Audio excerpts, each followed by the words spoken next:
Well, it's been a minute. Quite a minute, if I had to say. Um, yeah. I wanted to do this episode because I want to tell you all about this book that I'm writing.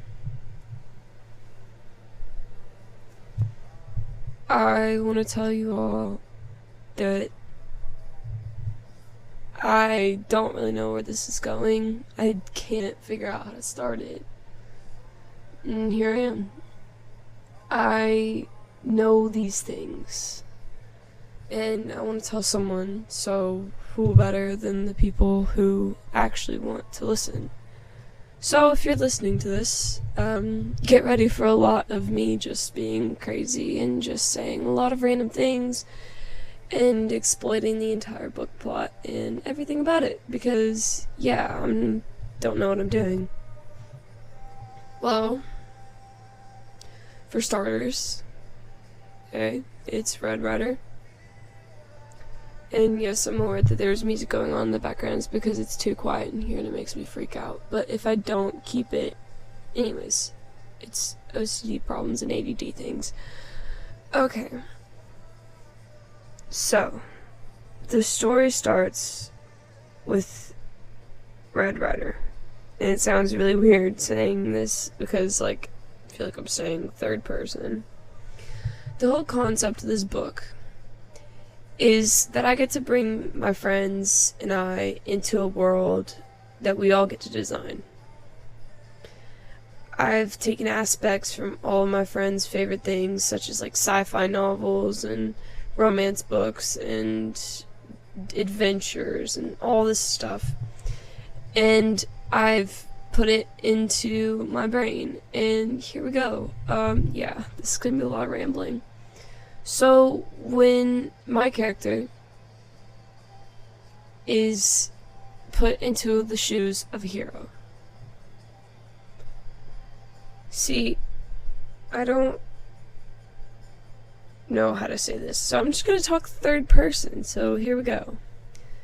When Red is figuring out things, they just turned 16 and it's super exciting and get to have a car and but that's when they find out that they've been chosen by Concilio, the goddess of strategy and strength, to be the next champion. Now, being Concilio's hero isn't easy. It's usually deadly and filled with so many treacheries and tragedies and betrayals that it can kill someone just on a broken heart. You see, she was cast from the High Courts, and the High Court is kind of like Olympus, if you've ever read Greek mythology. It's like this city, but it's only for gods, and it's like the mother city of Fulgur, which is this mythical, fictional planet that I've created that kind of... It resembles a little bit of all my friends, if I'm being honest. It even has a bit of my girlfriend in it.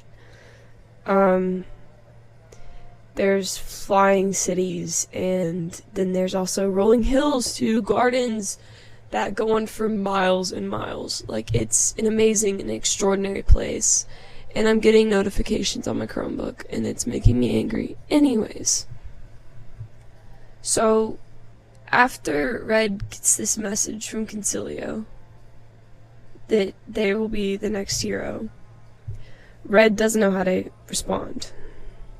Their best friend Anoman, which you all know as one of my best friends, he actually is a major character in this book, and that leads me into another dead end that I'm probably just going to go into already.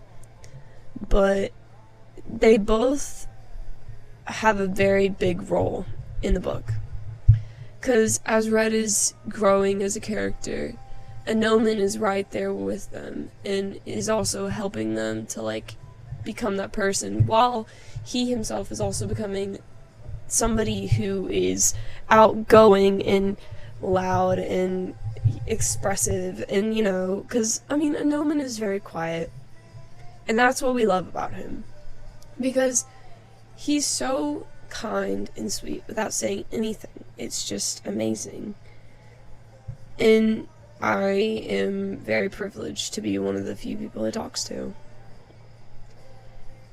And that's where I want to lead into a Nomen. Now, while Red is the hero from Concilio's design, a Nomen is another god's champion. He is the prophet of Fatum. Now, Fatum, there's no real words for Fatum. He's just kind of a loose cannon. Take Apollo, Hermes, and Dionysus and mix them into one human being, and you have Fatum. Now, he's a very kind person, but he loves humans. He's always been fascinated with the way that they are, and he loves mortals because he loves how they have so many emotions, and they make up the past, present, and future. And that's his whole thing. He's the god of future, he's the god of prophecies, and he's the god of, like, dreams, if that makes sense. He controls all these domains, but he can't do it alone.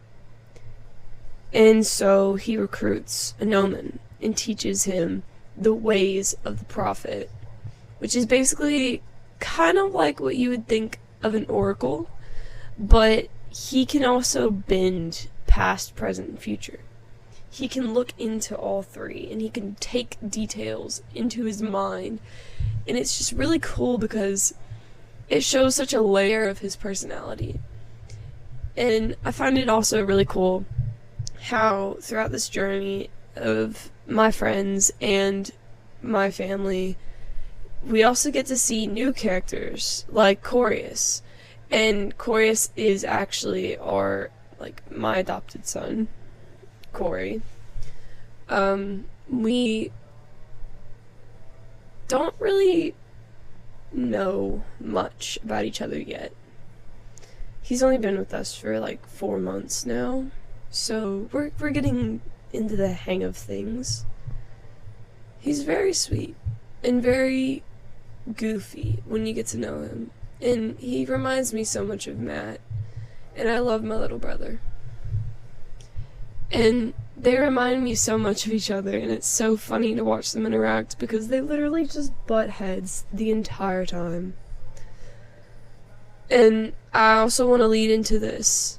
Marcus Wilkins and Lillian Walker. I don't know why I keep saying we, but I based their characters off of people I know in real life. Marcus is this guy who just wanted to be known and seen in the world, and instead he was kind of closed in a box and just tossed away. And Lillian was the first at Concilio's redemption. She was around 18 when her boyfriend died, and then she died 4 years later at the age of 22 because she wasn't strong enough. And that's nothing against her.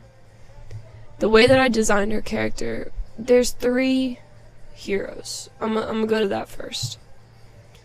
Lillian is the heart.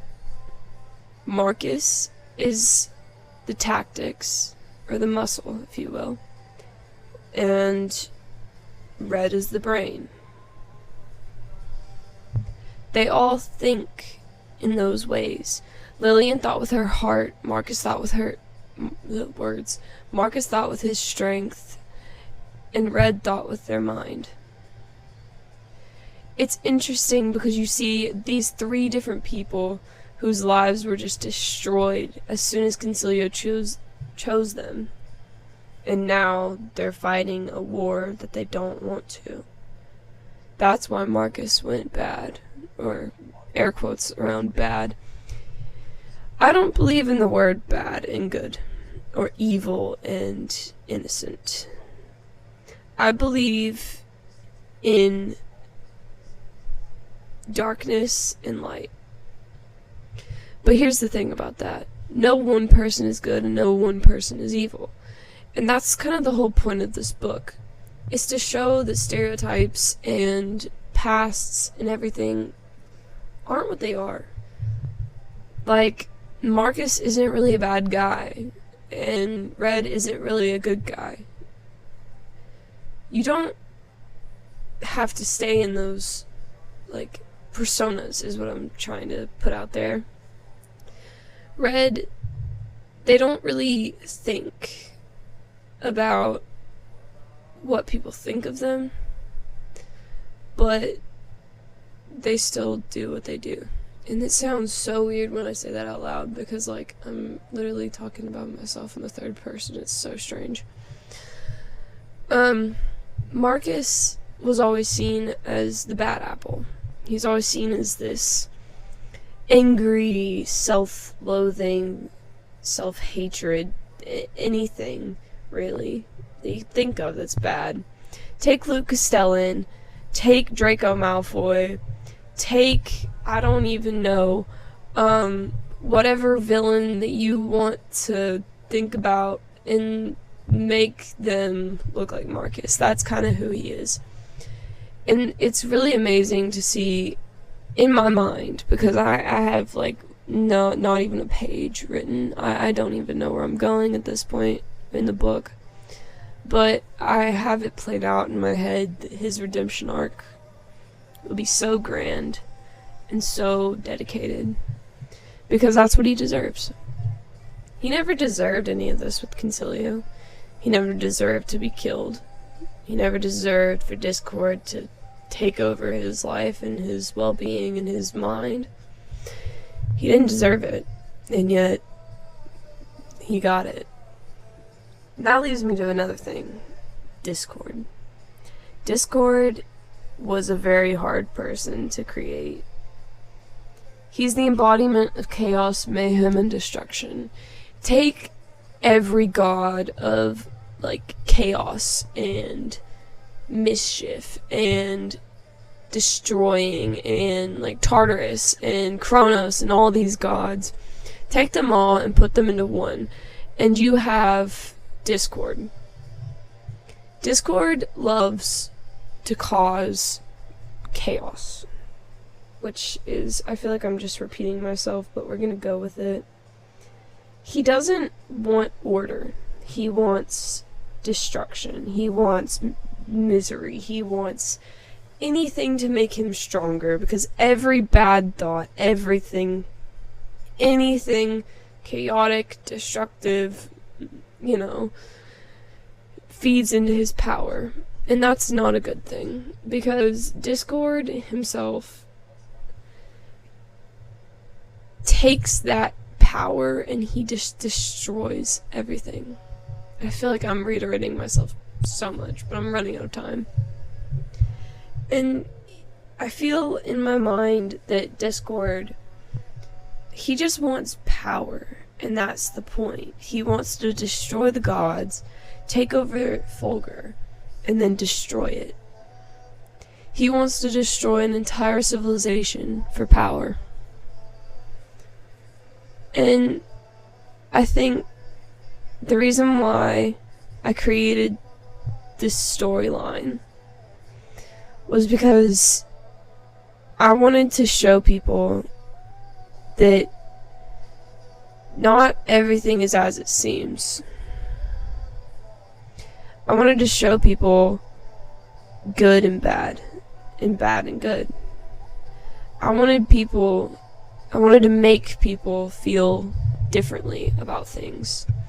Because as I watch on the news and as I watch out in real life, all of these people are torn, and I feel as though we might be crippling into a civil war soon. I'm not even joking. I worry. I worry for what our civilization will become.